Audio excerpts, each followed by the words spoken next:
don't forget, we made the plan possible by taking out Iran.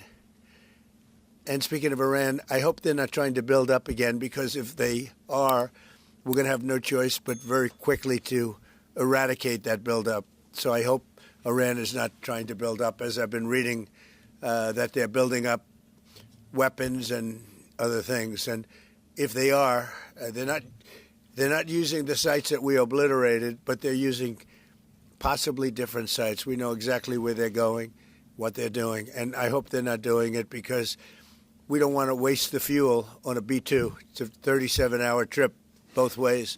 I don't want to waste a lot of fuel. After what you know from the intelligence, how close are we to another war with Iran? Well, I don't want to say that, but Iran may be behaving badly. It hasn't been confirmed, but if it's confirmed, look, they know the consequences. Consequences will be very powerful.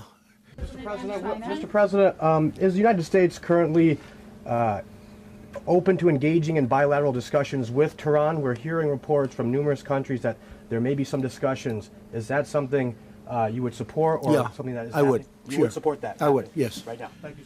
Iran has been greatly reduced in power, prestige.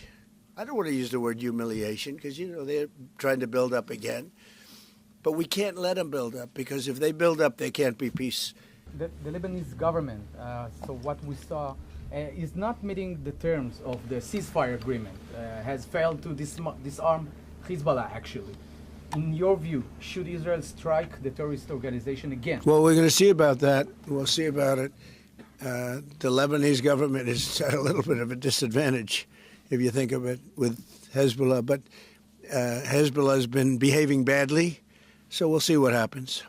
On China, so China has been doing naval exercises basically to test encircling Taiwan. Can you explain to us what your knowledge is of that? What do you think about that? Have you had any discussions with China? Well, I have a great that? relationship with President Xi, and he hasn't told me anything about it. I certainly have seen it, but he hasn't told me anything about it, and I don't believe he's going to be doing it. No, nothing worries me. Nothing. I think President Trump put clearly the conditions of reform that he wants to see in the PA for them to be involved. And I think he put it very clearly what he wants to see, the kind of real reforms, not just perfunctory reforms, but real reforms. If you can tell us something about your plan to expand Abraham Accords. Well, the Abraham Accords are great. There's a great achievement of Jared and everybody. I mean, it was one of the great achievements. They'll be expanded. Countries are already talking about expanding it. Saudi Arabia has been very good as far as I'm concerned. They've done everything that we can ask for. But normalization with Israel is on the table? They're getting along great with Israel. They will. And at some point, they'll sign the Abraham Accords. Thank you.